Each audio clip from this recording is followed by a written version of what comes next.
Welcome back to another episode of Noonie Narrations. Yes, Noonie Narrations. And we've been all craving, we've been waiting for like 1,000 years. Well, not literally, but you get the point, right? So long to get to this book. This marvelous book. It's a Roald Dahl book. So then if you have them, then you might be able to guess it. By the back. It says, The rule would be this. Whatever he saw, if it was runny or powdery or gooey, it went in. can you guess what it is? Maybe you can write in the comments below on what you thought it was, if you had any guesses. And here's the title. George's Marvelous Medicine. This boy is George. Look at this medicine view. It's cover description time. On the cover, I see George. He's blonde. He's holding a purple. He's yellow-headed. He's holding. Oh, and we also have unrevealed character number 2 with us. Yeah. And then, see, he's holding a bottle and he's cooking this. Not marvelous. It actually looks black. Medicine. Wait, did Marvelous stuff? Yep. I haven't read it. So, I'm gonna read it with you guys. Unrevealed character 1 and 2 have already read this. I read it, just like Fantastic Mr. Fox. I didn't read Fantastic Mr. Fox, I just read this. Yeah. I know this one. Let's. Medicine in. George's Marvelous Medicine! The book we've been craving for. Chapter 1. Grandma. I'm going shopping in the village, George's mother said to George on Saturday morning. So be a good boy and don't get up to mischief. This was a silly thing to say to a small boy at any time. It immediately made him wonder what sort of mischief he might get up to. And don't forget to give Grandma her medicine at 11 o'clock, the mother said. Then out she went, closing the back door behind her.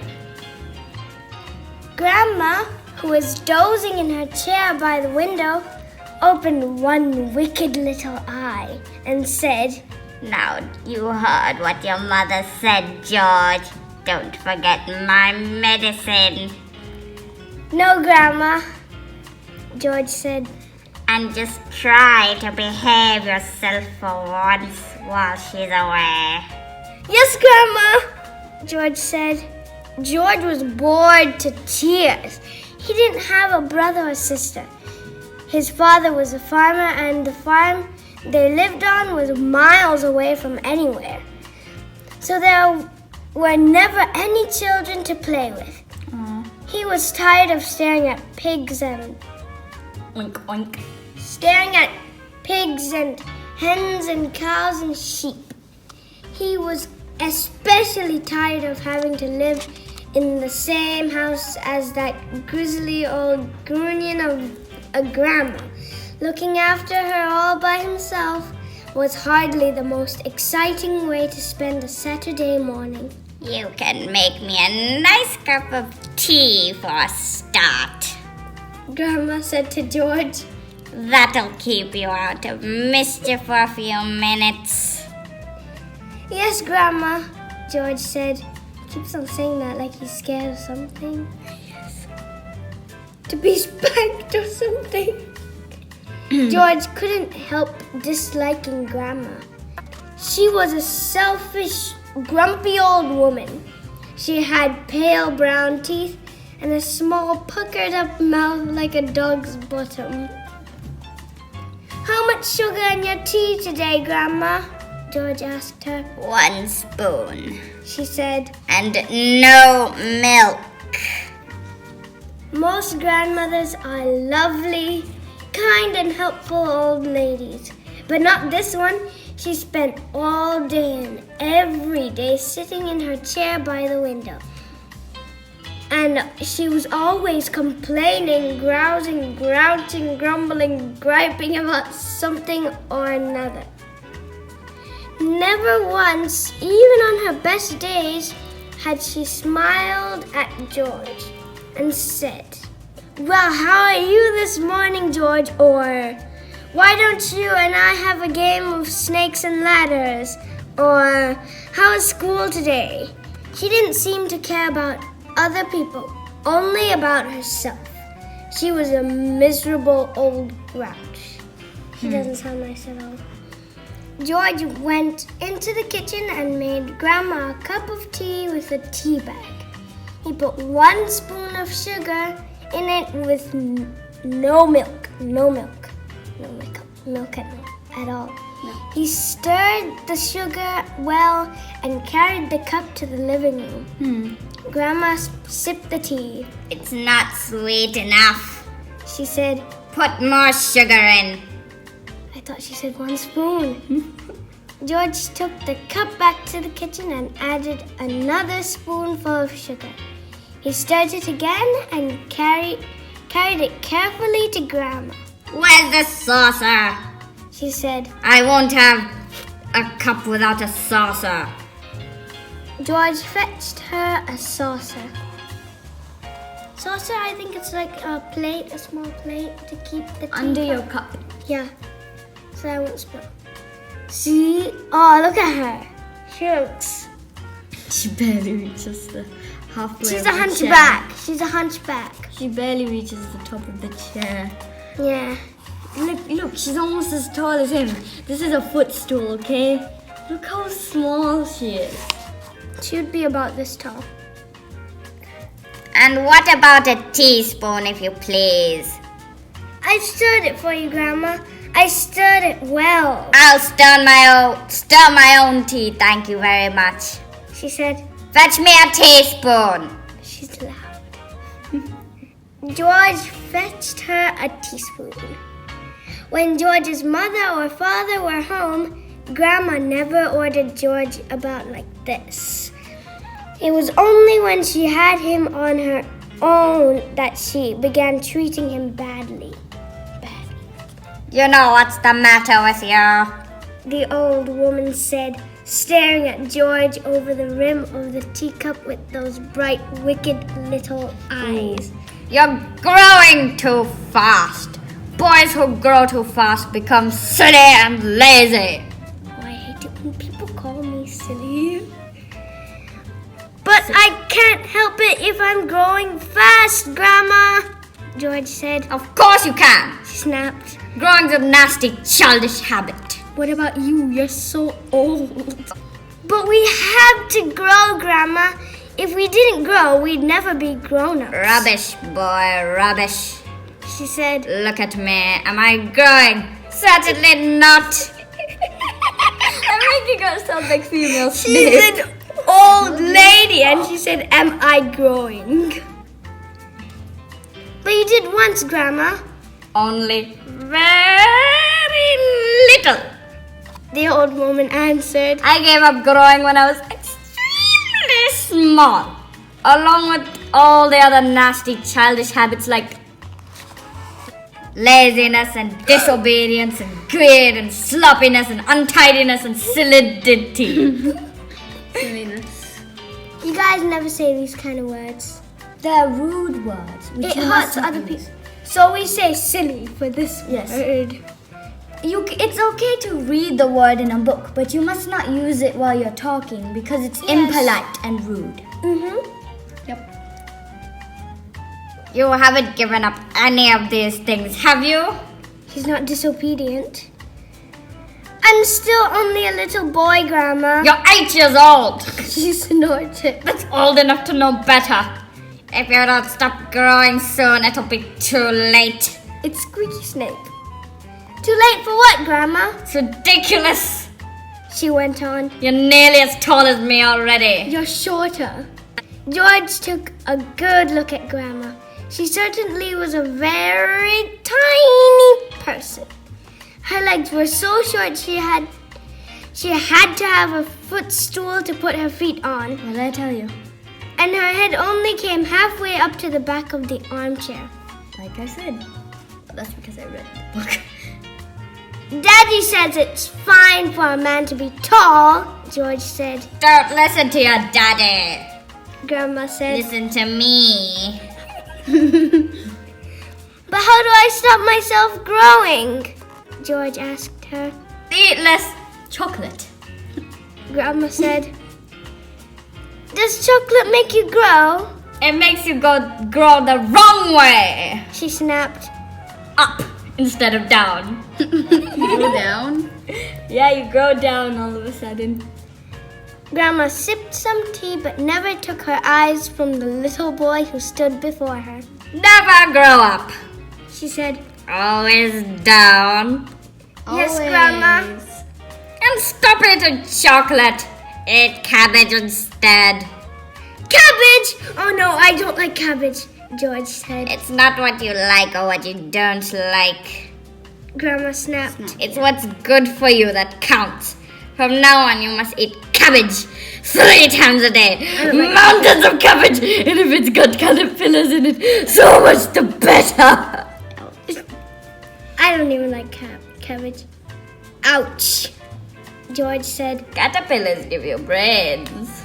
The old woman said. Mommy washes them down the sink, George said. Wow, she has so puckered lips that they even drew it. The illustrated. This is her threatening George. And he's like, Oh my gosh. Whoever illustrated this book is really good at it. Quentin Blake. Yes. Mommy is as silly as you are. Oh, Grandma said. Cabbage doesn't taste of anything without a few boiled caterpillars in it. Slugs too. Not slugs! George cried out. I couldn't eat slugs. Whenever I see a live slug on a piece of lettuce, Grandma said. I gobble it up quick before it crawls away. Delicious. She squeezed her lips together tight so that her mouth became a tiny wrinkled hole. Her voice is back. Delicious. She said again. Worms and slugs and beetly bugs. How can she bite through the... You don't know what's good for you. You're joking, Grandma, I never joke. she said. Beetles are perhaps best of all. They go crunch. Grandma, that's beastly. It's not. Like I said, you don't know what's good for you.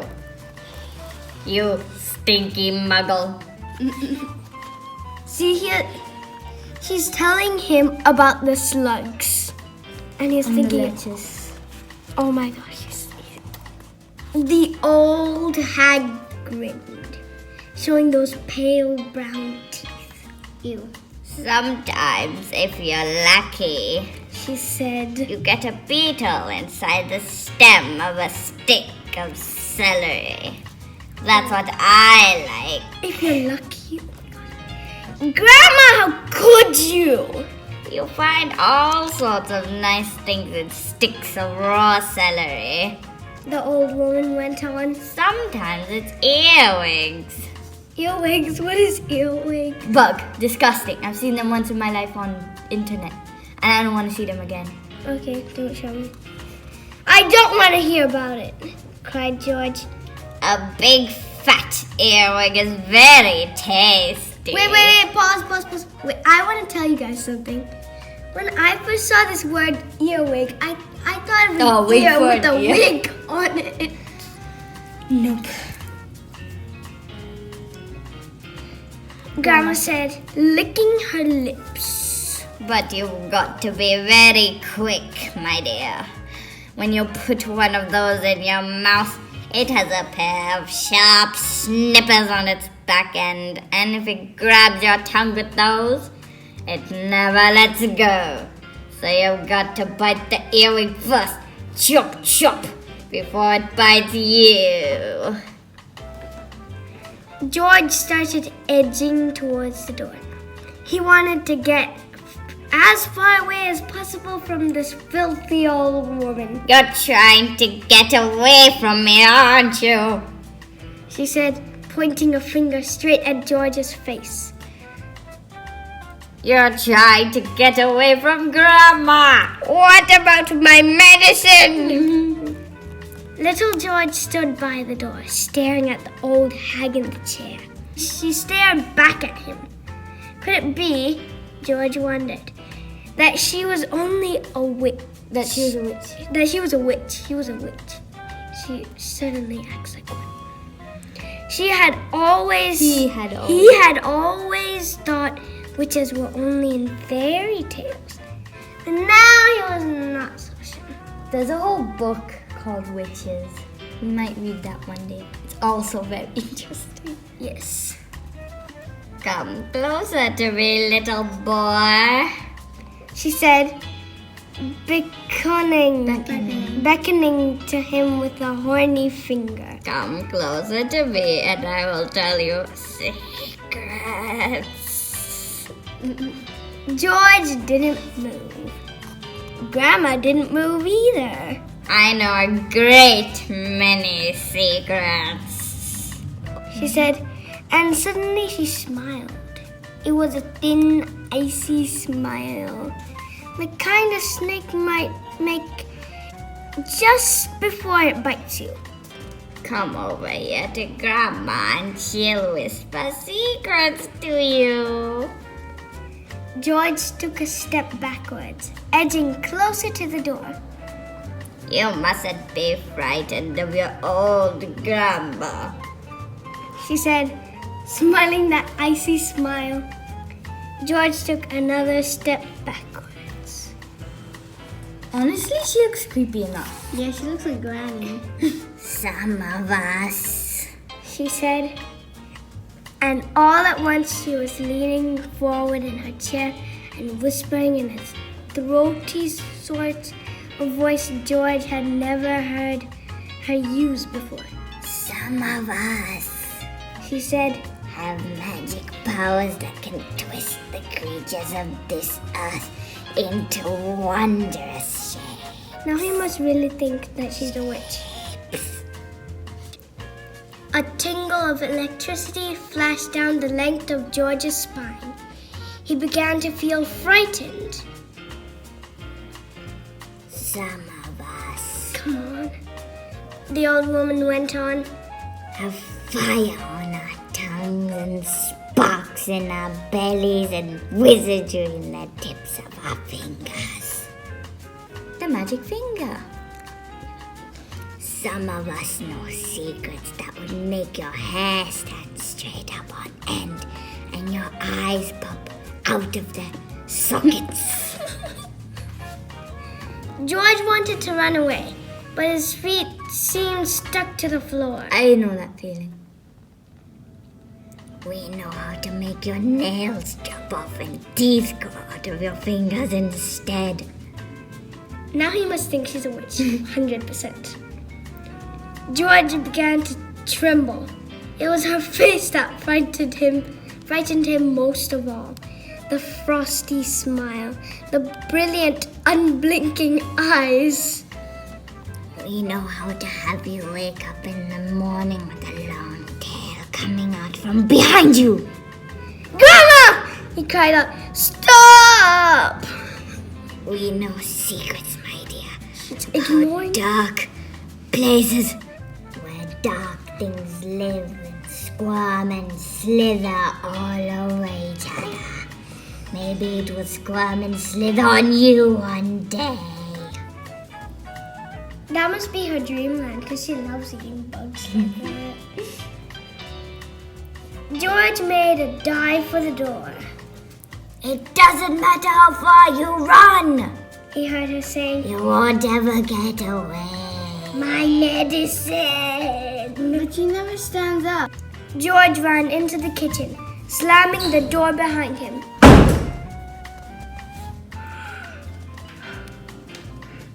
He is scared. Yeah, look at him. He's looking at the sky and must be thinking, What a horrible grandma I have. I can't help it but to hate her. Dislike. Yes. Hate is a very strong word. Please don't use it. Dislike. That's the end. And oh wait, that's the end. Yeah, that's the end of this chapter and this part. So, how'd you like this part of the book? So, did you think it was a bit too short? Oh, I'm sorry about that. We are going to post another video with part 2 of this marvelous book. The first parts were pretty funny. So, are you ready to see the next video? Don't forget to like and subscribe. See our other videos too. And share this with your friends if they want to hear this marvelous book. And we'll see you in the next episode.